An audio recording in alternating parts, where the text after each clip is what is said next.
नमस्कार दोस्तों। आप सभी का एक बार फिर से परम यूट्यूब चैनल पर और परम क्लासेस में स्वागत है। हमने जो राजस्थान का भौतिक प्रदेश है उसके एक बड़े पार्ट का अध्ययन कर लिया है, जैसे कि हमने थार मरुस्थल और अरावली के ऊपर हमने चर्चा कर ली है। क्लियर।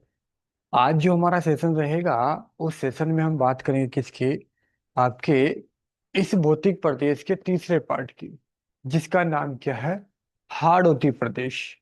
हालांकि पूरी मैदानी भाग हम पहले ले सकते हैं, इससे कोई इश्यू नहीं है, कैसे भी पढ़ लो, आप पढ़ना तो वैसे भी है।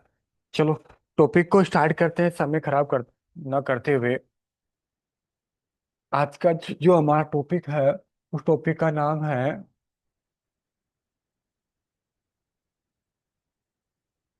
हाड़ौती प्रदेश। ठीक है। आज का जो हमारा टॉपिक रहेगा सेशन, वो कौन सा रहेगा, हाड़ौती प्रदेश। हाड़ौती प्रदेश को हम दो चरणों में इसको अध्ययन करेंगे। फर्स्ट वाला पार्ट आज हम आज पढ़ेंगे, कल इसको कंप्लीट कर लेंगे और परसों तक आपका भौतिक प्रदेश कंप्लीट हो जाएगा। क्लियर। तो हाड़ौती प्रदेश के ऊपर हम आज चर्चा का विषय बनाएंगे जो मोस्ट इंपॉर्टेंट है। देखो, इसे क्या कहते हैं। पहली बात, इसे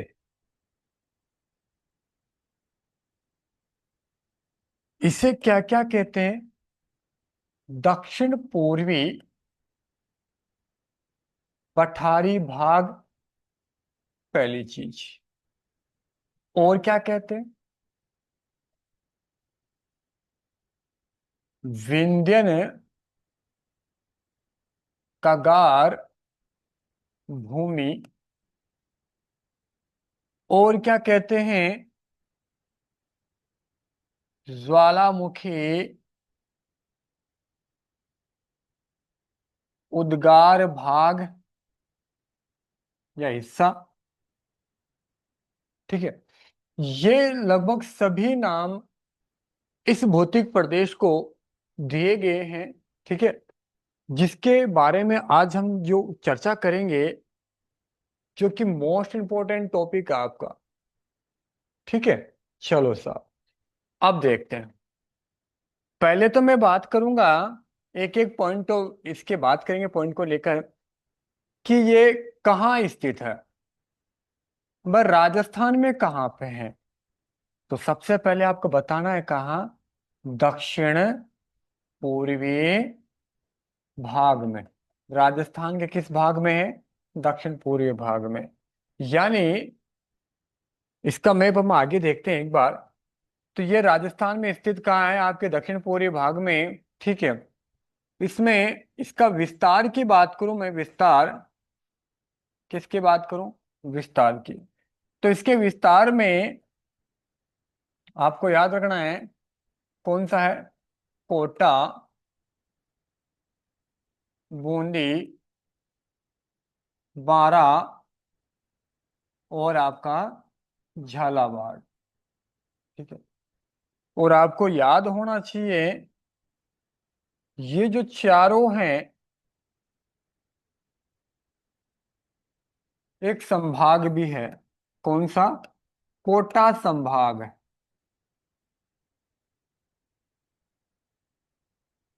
ठीक है। ये आपको याद रखना। तो एक तो ये चीज, इस वाले भाग को, इस वाले भाग को क्या कहते हैं, जो आपको याद रखना है, दक्कन का लावा पठार कहते हैं। दक्कन का लावा पठार। हालांकि पूरा ये लावा से निर्मित है। ठीक है ना। इसके अलावा जो एक पार्ट और आता है इसका, जिसमें आपके कौन कौन से हैं,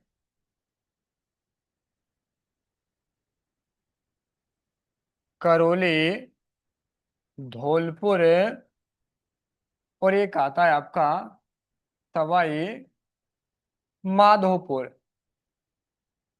ठीक है ना। ये भी इसी का एक हिस्सा है। ठीक है। और इसके बारे में बात करूं कि सर इसे आप क्या कहेंगे, इसे हम कहेंगे आपके क्या, भूगर्भिक भाग। भूगर्भिक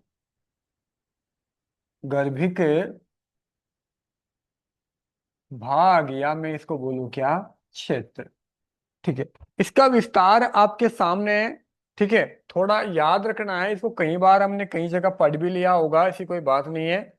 जिसे कैसे वो देखते हैं हम। दोस्तों आपने राजस्थान का मैप तो देखा होगा।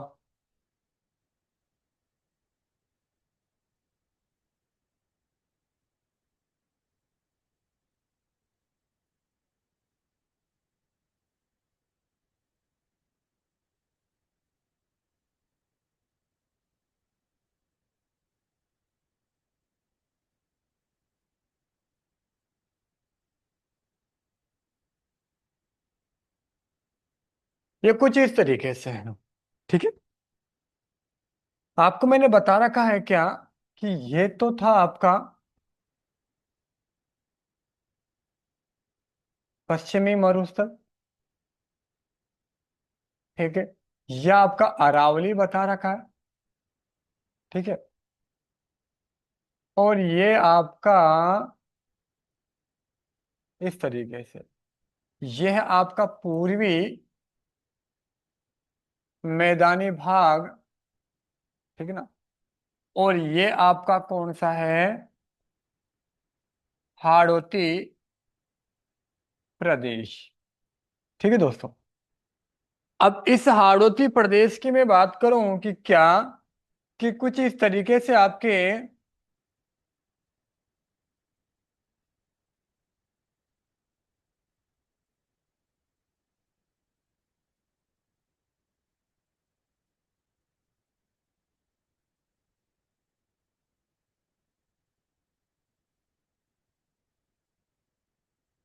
देखो यहां आपका पड़ता है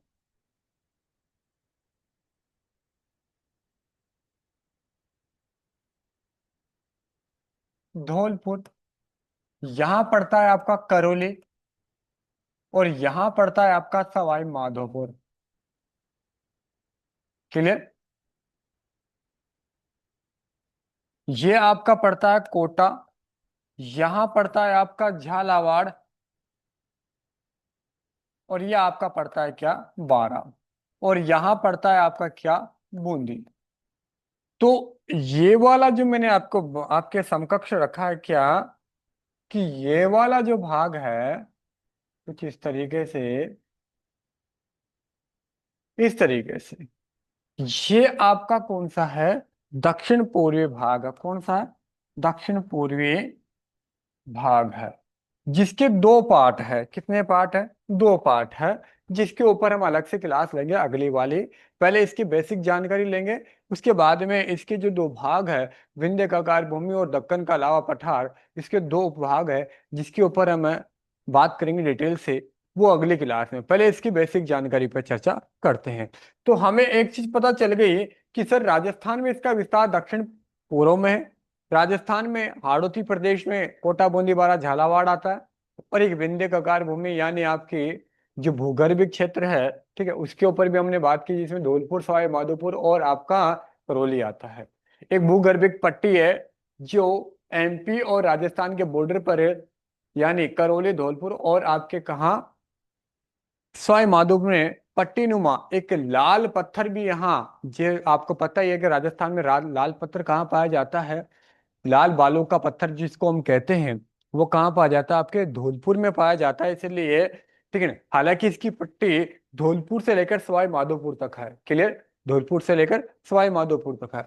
फिर इसमें जो सर्वाधिक लाल के जो अवशेष पाए जाते हैं वो धौलपुर में। धौलपुर में जो लाल पत्थर है, उस लाल पत्थर की वजह से धौलपुर को रेड डायमंड भी कहते हैं। क्या कहते हैं, रेड डायमंड। ठीक है, आगे हम इसकी चर्चा करें, हमें पता चल गया ये किस दिशा में कहाँ पे है, और इसमें कितने जिले आते हैं। अब बात करें सर अवशेष, ये किसके अवशेषों पे बना हुआ है, तो आपको बताना है क्या, यह गोंडवाना भूमि के अवशेषों पर। किसके अवशेषों पर? गोंडवाना भूमि के अवशेषों पर। ठीक है। किसका हिस्सा ये? हिस्सा की मैं बात करूं तो आप बता सकते हो कि ये आपका प्रायद्वीपीय भारत जो है, प्रायद्वीपीय भारत, या मैं बोलूं पठार, प्रायद्वीपीय पठार का हिस्सा है। क्लियर? इसके निकट जो पड़ता है एक पठार ही पड़ता है, आपको याद करो, मालवा का पठार। ठीक है, ये इन दोनों का एक बड़ा हिस्सा है। ठीक है, यानी प्रायद्वीप पे पठार का एक बड़ा हिस्सा इसको माना जाता है। किसके अवशेषों पर निर्मित है? गोंडवाना भूमि के अवशेषों पर ये निर्मित है। इसके बाद में हम बात करें कि ये जो भाग है, कौन सा? हाड़ौती प्रदेश, जो राजस्थान का दूसरा सबसे प्राचीनतम भाग है। दूसरा प्राचीनतम आपका क्या है ये? भाग है दोस्तों। आगे हम बात करें, इसी चरण को आगे हम बढ़ाते हुए, तो इसका निर्माण कब और कैसे हुआ उसकी भी बात कर लेते हैं। देखते हैं, एक बार हिस्सा पता चल गया जो आपको याद रखना है अच्छे से। आगे बात करते हैं, निर्माण की बात करें, निर्माण। ठीक है, जो निर्माण है वो आपके बताया जाता है क्या? मध्यजीवी महाकल्प। मध्य जीवी महाकल्प। मध्यजीवी महाकल्प। और मध्यजीवी महाकल्प में आपके जो है मेसोजोइक एरा, मेसोजोइक एरा। ठीक है, इसमें भी मध्यजीवी में भी कौन सा? मेसोजोइक एरा में। और आपके अगर काल पूछ ले, काल है, ठीक है ना, ये तो आपका क्या है? समय है। ठीक है ना, और समय का संबंध किससे है? काल से है। और काल की बात करूं तो मैं क्या? क्रिटेशियस काल में। कौन से काल में? क्रिटेशियस काल में। क्लियर दोस्तों? लगभग मैं बात करूं कितने? 6.5 करोड़ वर्ष पूर्व की बात है। ठीक है, आगे चलते हैं। हमने इसका विस्तार देख लिया। ठीक है, कहां से कहां तक है, किसके अवशेषों पर है, किसका हिस्सा है, इसका निर्माण का टाइम पीरियड हमने देख लिया है। आगे हम बात करें किस प्रक्रिया से हुआ।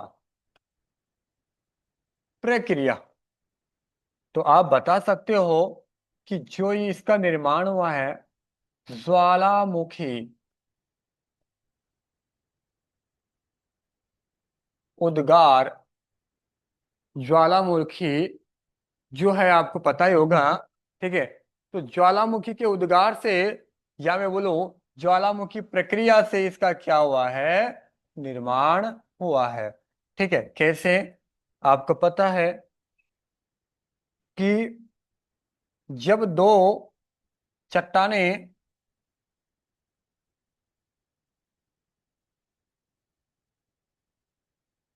आपस में टकराती है, और जब दोनों टकरा, जैसे कि मैं बात करूं, ये दो चट्टानें हैं। ठीक है, जब दोनों एक दूसरे की तरफ बढ़ेगी, तो जब ज्यादा पुश करेगी तो घिसेगी। जैसे कि मैं, ये दो चट्टान है, इसके ऊपर जो प्रेशर ज्यादा पड़ेगा वो तो जाएगी नीचे। जिसमें ज्यादा ताकत होगी एक तरीके से, वो तो जाएगी क्या? नीचे। और जिसमें कम ताकत आएगी, वो हल्की होगी, तो वो आ जाएगी ऊपर। तो इस तरीके से घर्षण हुआ। तो दोनों में जब घर्षण हुआ तो उसका क्या है, जिसके अंदर जो तरल पदार्थ है, जैसे कि पेट्रोल है, ठीक है ना, पेट्रोल के अवशेष से खनिज जो भी है, जितने भी हैं आपके, पेट्रोल, गैस वगैरह, डीजल वगैरह, जो भी, मतलब खनिज तेल की बात कर सकता हूँ मैं ना एक तरीके से। खनिज तेल के जो अवशेष है, जब दोनों टकराए हैं, तो आपको पता है, जब जो दो पत्थर टकराते हैं तो दोनों में चिंगारी उत्पन्न होती है। ठीक है, तो वो चिंगारी उत्पन्न होने से इन दोनों में क्या उत्पन्न हुआ? लावा उत्पन्न हुआ, आग उत्पन्न हुई। तो जो चट्टाने जब आपस में टकराई, तो इन दोनों के टकराने से क्या निकला यहां से? लावा निकला। क्या निकला दोस्तों? लावा निकला। इस तरीके से लावा निकला है। ये क्या हुआ है आपके? ज्वालामुखी उद्गार हुआ। ज्वालामुखी उद्गार हुआ। और ये जो तरल था, एक तरीके से पानी की तरह बहा, ठीक है। और बाद में ये क्या हो गया, जब ठंडा हुआ, क्या हो गया, ये तरल जो था ये ठंडा हो गया। और ठंडा होने पर ये क्या बन गया? कठोर बन गया। और कठोर बनने पर इसका रंग कैसा हो गया? काला हो गया। कैसा हो गया? काला हो गया। तो यहाँ पे जो मिट्टी पाई जाती है वो कैसी पाई जाती है? काली पाई जाती है। ठीक है। जो आपका प्रायद्वीपीय पठार है वो ज्वालामुखी उद्गार का एक बड़ा हिस्सा माना जाता है। क्लियर? तो इस तरीके से इसकी उत्पत्ति मानी जाती है। ठीक है ना? किस क्रिया से? आपको तो क्या याद रखना है, आपसे पूछ ले कि आपके निम्न में से किस भौतिक प्रदेश का ज्वालामुखी उद्गार से निर्माण हुआ है, तो आप क्या बताओगे? ज्वालामुखी उद्गार से कौन सा है? हाड़ौती प्रदेश है। ठीक है। अब उद्गार हो गया। अच्छा, ये मैं बात करूं क्या कि क्षेत्रफल, इसके क्षेत्रफल की मैं बात करूं दोस्तों, तो राजस्थान के कुल क्षेत्रफल का कितना? 6.89%, लगभग 7% मानते हैं। ठीक है। और ये तो परसेंटेज में है, लेकिन अगर ये परसेंटेज ना पूछकर इसका वास्तविक क्षेत्रफल पूछ लें तो आप निकाल सकते हो, क्योंकि एग्जामिनर कुछ भी पूछ सकता है। तो इसका जो क्षेत्रफल है 23,580 वर्ग किलोमीटर के करीब है। कितना है? ये इसका क्षेत्रफल है। तो आपको पता चल गया कि राजस्थान के कुल क्षेत्रफल का कितना, 6.89% है, यानी लगभग 7% के बराबर है। और इस प्रतिशत को जब मैंने संख्या में कन्वर्ट किया, ठीक है, वो आप निकाल ही सकते हो, आप निकाल के देख सकते हो। वैसे मैं यहाँ लिख देता हूँ, 3,42,239 का कितना है बेटा? 6.89% आप निकालोगे तो जो आपका आएगा वो लगभग कितना आएगा? ये आपका आएगा। क्लियर? ये आपका क्षेत्रफल है। आगे मैं बात करूं, यहां पे जो जनसंख्या है, क्या? जनसंख्या। सर जनसंख्या, जो डियर स्टूडेंट है, राजस्थान की कुल जनसंख्या का लगभग 11%, लगभग कितना? 11%। ठीक है। वो इस क्षेत्र में रहती है। उसके बाद में मैं आगे चर्चा करूं कि और क्या चीजें हैं। जैसे कि मैं बात करूं यहाँ की आपके बेटा, क्योंकि मैं आज बेसिक बातें बताऊंगा आपको, ज्यादा डिटेल में इसके जो दो भाग है उनकी हम चर्चा करेंगे अगली क्लास में। इसके बारे में बात करूं, यहाँ की जलवायु, जलवायु, और यहाँ जलवायु कैसी है सबको पता होगा। क्या? अति आर्द्र। ठीक है। मैं कह सकता हूं क्या कि राजस्थान में सर्वाधिक आर्द्रता वाला भौतिक प्रदेश वो कौन सा है आपका? हाड़ौती प्रदेश है। कौन सा है? ये हाड़ौती प्रदेश ही है, ध्यान रखना। ठीक है। और सर्वाधिक शुष्कता वाला भौतिक प्रदेश वो कौन सा है आपके? पश्चिमी राजस्थान में थार मरुस्थल है। ठीक है। आगे मैं बात करूं इसकी जलवायु, ठीक है, जलवायु के बारे में और बात करूं मैं, तो देखो एक चीज ध्यान रखना कि सर्वाधिक आर्द्रता कहाँ पाई जाती है, मैंने बताया आपको हाड़ौती प्रदेश में। और मैं बोलूं सर्वाधिक वर्षा राजस्थान में, सर्वाधिक वर्षा राजस्थान में कहाँ होती है? इसी भौतिक प्रदेश में होती है। इसी भौतिक प्रदेश में होती है। सर्वाधिक वर्षा राजस्थान में कहाँ होती है? ठीक है, इसी में होती है। और एक चीज और, क्या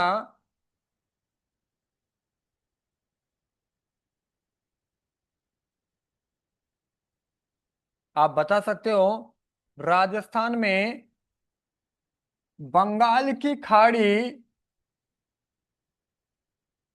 बंगाल की खाड़ी वाले मानसून का प्रवेश द्वार, प्रवेश द्वार आप किसको बोलोगे? किस भौतिक प्रदेश को बोलोगे? आप हाड़ौती प्रदेश को बोलोगे। राजस्थान के कौन सा भौतिक प्रदेश है जिसको हम बंगाल की खाड़ी का प्रवेश द्वार बोल सकते हैं? वो आपके सामने है। लेकिन ध्यान रखना, दक्षिण पश्चिम मानसून का प्रवेश द्वार, दक्षिण पश्चिम मानसून का प्रवेश द्वार आप किसको बोलोगे? आपके बांसवाड़ा जिले को बोलोगे। कौन से जिले को? बांसवाड़ा, बांसवाड़ा जिले को बोलोगे। ठीक है। मानसून का ठहराव, यानी अरब सागरीय मानसून का ठहराव बोलो, या बंगाल की खाड़ी वाले मानसून का ठहराव बोलो, या मैं बोलूं दक्षिण पश्चिम मानसून का ठहराव बोलो, वो भी आपके कहाँ होता है? बांसवाड़ा में होता है। क्लियर बात? हम जलवायु में बात करेंगे, वहां डिटेल में चर्चा करेंगे, यहाँ अभी ज्यादा डिटेल में हम बात नहीं करेंगे। ठीक है। आगे मैं इसी के बारे में और बात करूं कि सर यहाँ वर्षा कितनी होती है?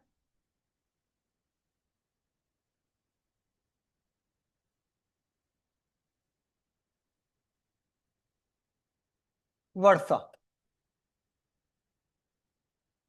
वर्षा या 80 सेमी से 120 सेमी तक होती है। कितनी होती है? 80 सेमी से 120 सेमी होती है। फिर इसके बारे में बात करूं, इसका ढाल यानी ढलान एक तरीके से, तो आप बता सकते हो इसकी जो ढाल है दक्षिण से उत्तर की ओर, या मैं बोलूं दक्षिण से उत्तर एवं उत्तर से पूरब की ओर। वहां देख लेना कि ऑप्शन क्या है। क्लियर? ये आपका विस्तार है। सर इसका प्रमाण आप कैसे दे सकते हो? प्रमाण, सबूत, प्रमाण ये है कि आपकी जो कुछ नदियां हैं, जैसे कि मैं बात करूं आपके चंबल आपका सबसे बड़ा उदाहरण है, चंबल और उसकी सहायक, जैसे कि काली सिंध है, परवन है, आहू है, ठीक है, पार्वती है, बहुत सारी है ये नदियां।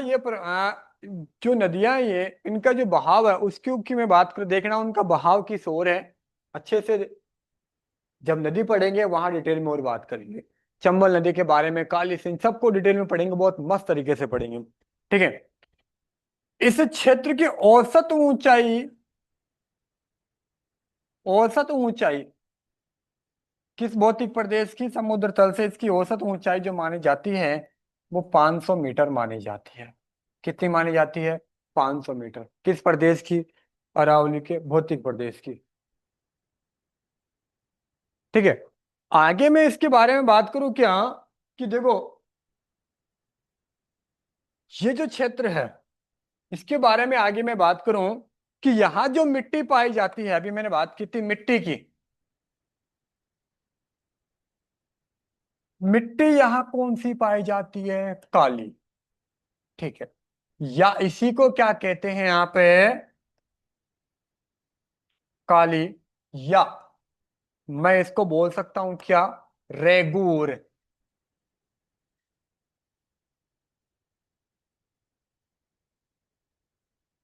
या इसी को मैं एक नाम से और बोल सकता हूं क्या, जिसका नाम है आपका वानस्पति के नाम, जिसको मैं बोल सकता हूं दोस्तों। ठीक है। और वो नाम है क्या? वर्टिसोल। वर्टिसोल, जब राजस्थान की मिट्टियां पढ़ेंगे तब बात करेंगे। तो इसी के कुछ नाम हैं जो इसको कहते हैं। और इसका जो निर्माण हुआ है, निर्माण वो मूल रूप से हुआ है किससे? बेसाल्ट क्रम की चट्टानों से। बेसाल्ट क्रम की चट्टानों से। ठीक है ना? और मैं बोल सकता हूं ज्वालामुखी प्रक्रिया से। यानी ज्वालामुखी का जब ठंडा हुआ तब उसका रंग कैसा हो गया आपके, ब्लैक हो गया। ठीक है, तो ये काली मिट्टी है। और इसके बारे में क्या विशेषताएं हैं, काली मिट्टी के बारे में बात करूं तो काली मिट्टी जो है, ठीक है, इसमें लोहांश, लोहे के अंश की, लोहांश की मात्रा होती है सर्वाधिक। एक तरीके से मैं बात करूं लोहे के अंश की, क्लियर। और क्या बात करूं, इसमें जल को सोखने की क्षमता सर्वाधिक है, मतलब सॉरी, जल को सर्वाधिक समय तक रखने की, सोखने की क्षमता नहीं है, सॉरी, मैं बोलूं जल का सर्वाधिक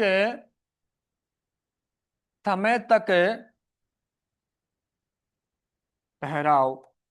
मतलब ये मिट्टी क्या है, जिसमें एक बार पानी देने के बाद में बहुत लंबे टाइम तक ये जमीन पानी सोखती नहीं है, क्योंकि इसके कण महीम महीम होते हैं। इसके कण क्या होते हैं, महीम होते हैं। जब आगे हम बात करेंगे इसके ऊपर, ठीक है ना। तो इसमें इस जो में जो खेती होती है, कृषि, इस मिट्टी में वो कौन सी होती है, तो आपको बताना है कौन सी है। कपास की कृषि होती है यहाँ पे। किसकी होती है, कपास एवं, और बात करूं सोयाबीन, इनकी खेती होती है इसमें। तो थोड़ा ध्यान रखना, खेती को लेकर भी हमने बात की है, ठीक है। इसके अलावा और क्या होती है कि कृषि को लेकर मैं और बात करूं कि सर और क्या हो सकता है, देखो, सर्वाधिक मसाले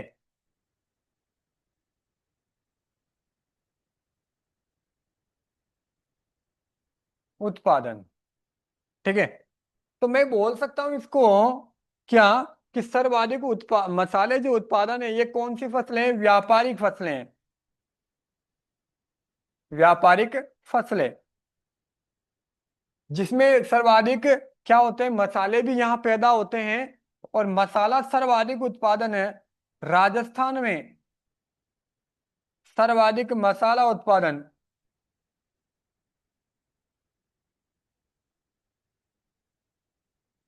वो कौन से जिले में होता है, याद रखना कौन सा है, बारां जिला है।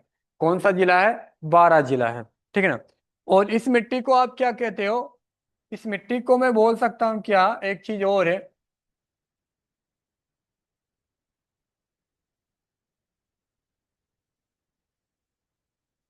स्वतः जुतने वाले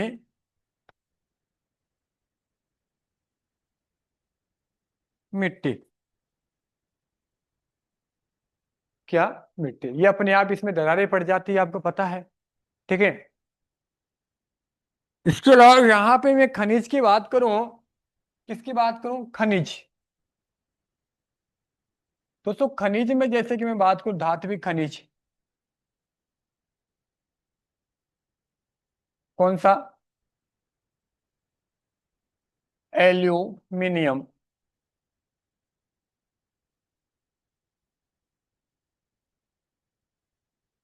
ठीक है। अयस्क की बात करूं मैं,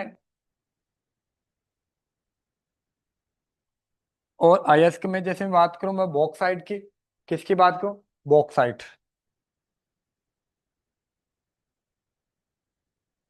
क्लियर। इसके अलावा और क्या विशेषता है, यहाँ जो वनस्पति है, वनस्पति जो, कैसी वनस्पति, यहाँ पे कौन से वन पाए जाते, सागवान वन पाए जाते हैं, कौन से वन, सागवान वन पाए जाते हैं, ठीक है। यहाँ के वनों, यहाँ के वनों के पेड़ों की, पेड़ों के पत्ते, पेड़ों के पत्ते,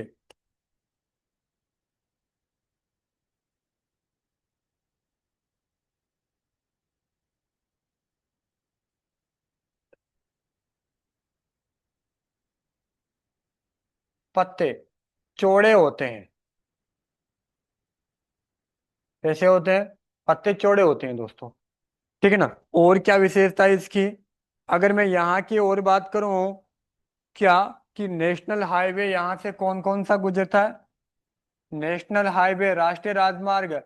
ये प्रश्न भी आपको जब राष्ट्रीय मार्ग राजमार्ग पढ़ेंगे हम भारत राजस्थान के, तब वहां भी बात करेंगे, लेकिन अभी याद रखना है, एक तो NH 12, ठीक है, और एक आपका पड़ता है 76, 76 और एक 90। ये राष्ट्रीय राजमार्ग यहाँ से गुजरते हैं, कहाँ से, आपके इस भौतिक प्रदेश से गुजरते हैं, ठीक है। और मैं बात करूँ यहाँ पे, जो इस भौतिक प्रदेश की प्रमुख नदियां हैं, इस भौतिक प्रदेश की प्रमुख नदियां वो कौन सी है, जैसे आप बोलोगे सर चंबल, ठीक है, आपके काली सिंध, पार्वती, परवन,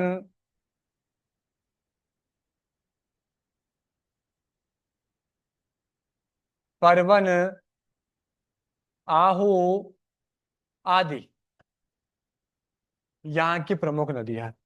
इस क्षेत्र में अभ्यारण्य की मैं बात करूं, अभ्यारण्यों की, तो अभ्यारण्य जैसे कि मैं बात करूं आपके, कौन सा, चंबल घड़ियाल, ठीक है, मुकुंदरा हिल्स, ठीक है ना। बहुत सारे ऐसी हैं जिनके बारे में मैं बात करूं उतना पर्याप्त है आज के लिए। आज जो हमने पढ़ा वो आपके लिए सामने है, कल हम बात करेंगे इसके बारे में, क्या,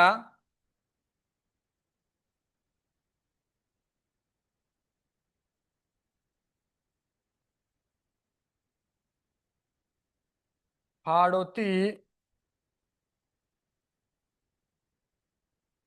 हाड़ौती प्रदेश, ठीक है, इसका पढ़ेंगे उप विभाजन।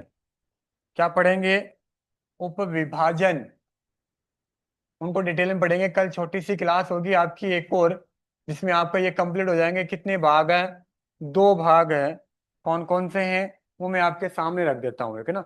एक तो आपका है भूगर्भ के क्षेत्र, और एक है आपका क्या, जिसका नाम है आप जिसको बोलते हैं धरातलीय प्रदेश, ठीक है। तो इनके ऊपर हम कल चर्चा करेंगे, छोटी सी क्लास होगी जिसके ऊपर हम डिटेल में बात करेंगे। यहां तक कि जो आज हमने बात की है,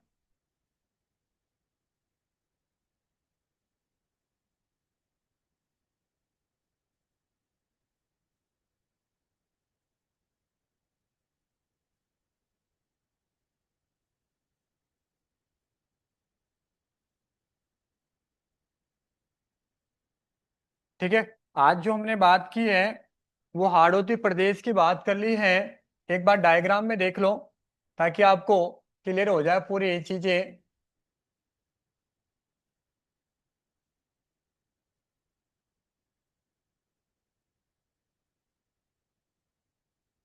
देखो दोस्तों, ये आपका इस तरीके से हाड़ौती प्रदेश है, और हाड़ौती प्रदेश के 2 उप विभाजन हैं, कितने, 2। ये वाला पार्ट है,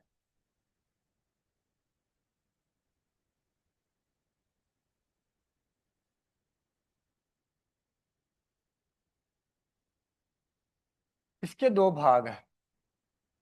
एक भाग की मैं बात करूं, वो ये है, क्या, ये वाला पार्ट, कौन सा पार्ट, ये वाला पार्ट, ठीक है। और इस वाले पार्ट में कौन कौन से जिले आते हैं, आप देखो एक बार। एक तो आता है आपका कौन सा, धौलपुर। एक आपका आता है क्या, करौली, ठीक है। और एक आता है आपका क्या, सवाई माधोपुर, क्लियर। और इनमें इन ये जो पट्टी है ये कैसी है, लाल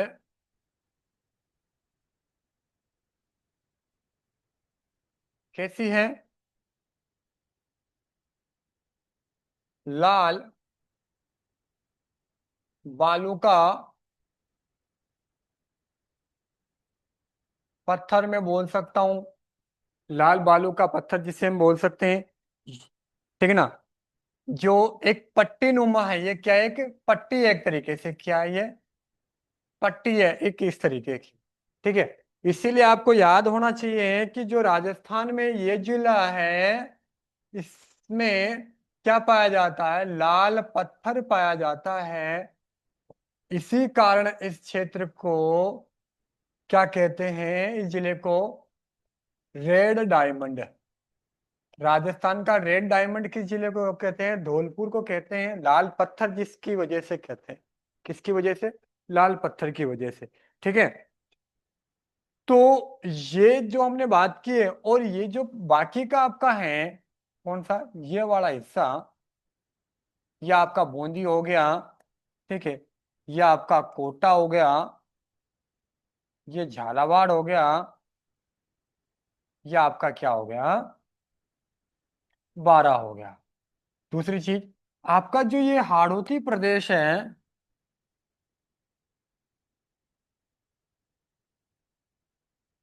हाड़ौती प्रदेश, इसके दक्षिण पूर्व में एमपी राज्य है। और एमपी राज्य में एक पर्वतमाला है, कौन सी? विंध्याचल, विंध्याचल पर्वत माला।